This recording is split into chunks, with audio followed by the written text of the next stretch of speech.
Hey babes, bigs, and everyone in between. My name is Cub and thanks for watching. In today's video, we are going to be talking about how to be your own caregiver. So I do have a caregiver, a daddy, and I just want to be honest about that. I do have a caregiver and a daddy, but he does have a big boy job and he works Monday through Friday, pretty much the usual working hours. So I spend a lot of time home alone, and during that time I am my own caregiver. So let's talk about being your own caregiver. So, and I was my own caregiver before I met my daddy as well, because I have been an age regressor, ABDL, since before we met. So I do have a bit more experience with the no daddy as well.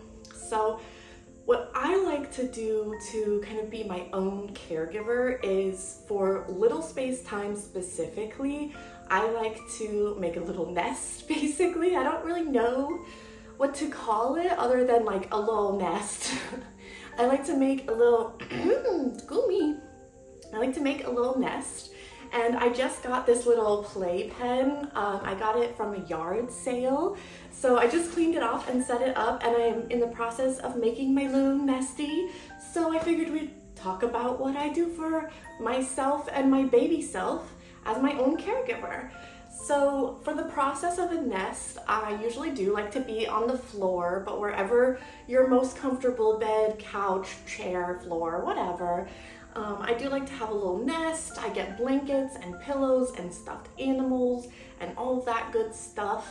And then I also really like to have something on in the background, because I do spend so much time alone. And if I'm not making noise, then it's just quiet. So I like to have something on in the background. So I have Bluey on my living room TV behind you. And I do also have my ceiling fan on, so I'm sorry if you can hear that, but this baby gets hot, so I have to have my ceiling fan on. But yes, I do like to have noise and just something that makes me feel a little bit less like I'm alone. So cartoons or music or something like that where there's people talking, I really like to have on in the background. Another very important thing for being your own caregiver is making sure you have everything that you need to feel little and happy and all that stuff. So I brought over a little passy for me to use, and I really like this one. And then usually I'll make like a baba for me to have, but I have been really struggling with water recently and not drinking enough water, so I've got my big cup of water that needs to be refilled already. Ooh, my nosy. So yeah, just trying to make sure that I set myself up for success in the best way that I can, in being little and having little time. And that's not if I'm spontaneously feeling little. I usually, if I spontaneously feel little, then I'll just put on some cartoons or maybe go on YouTube or color or something. But if I'm trying to actively give myself some little time, then I will set up my little nestie and get everything ready. Another thing that I do as my own caregiver is I change my own diapers. I usually do that on the floor or the bed.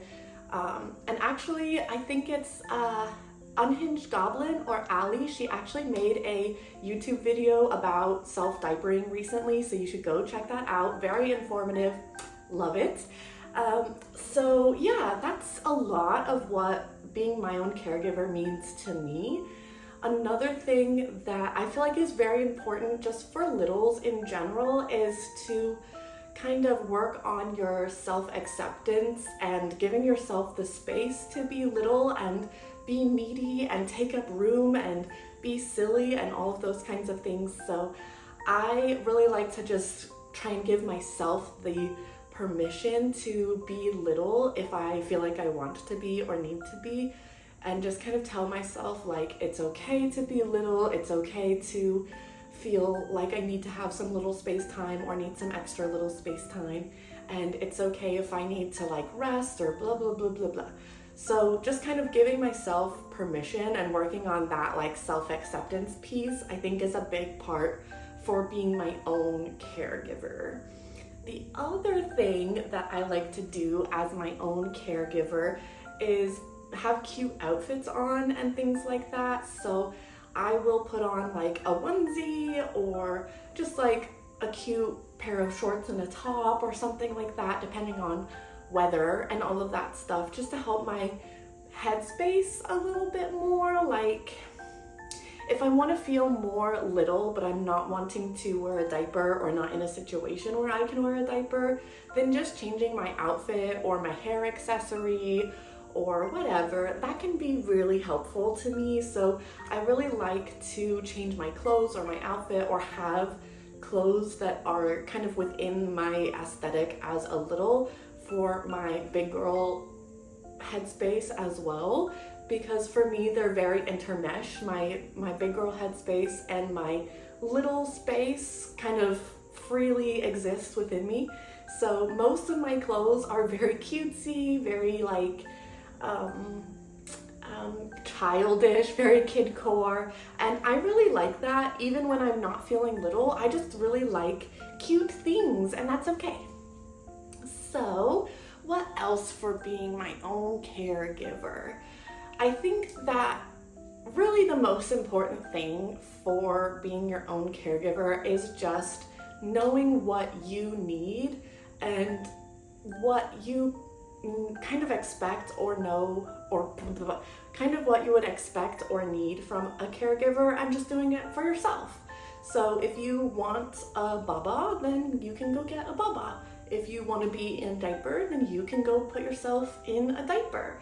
If you want some little themed foods, then you can buy little themed foods and make that and eat it. So that's something I kind of really like about being my own caregiver, is that it's really, really, really up to me. And as much as I love my daddy and my caregiver, when it's just up to me, I don't have to think about another person. Like sometimes if I do have a caregiver around, it's what's going through my head is like, oh, am I a burden? Is it okay for me to have little time? All of those kinds of things. And I feel like that's not a very unique experience. I don't think anybody wants to be a burden or too much for the people that they care about and love. And of course, my daddy has never said those things to me. He's never said that I can't be little or anything like that. He's so, so supportive. That's just my own feelings and my own experiences kind of coming up in my brain. And that's why I'm talking about the like self-acceptance part of it, because I think that's such a big theme within the ABDL and Littlespace community. There's so much shame around ABDL and Littlespace and just that kind of lifestyle in general. So that self-acceptance piece, I think, is an ongoing journey for me and super, super important. So yeah, that's gonna be my whole video. Thank you for watching. I know it's short. I'm not feeling very great, so I'm trying really hard to just do my bestest for you guys. I really missed you guys and I wanted to chat it up. So yeah, listen to me blabby blabby blab. I'll see you in the next one. Oh wait, what's my outro again? If you like this video, give it a thumbs up, and don't forget to check out my GAFF for all of the padded ABDL cub you don't want to miss. And I'll see you in the next one. Bye. Mwah.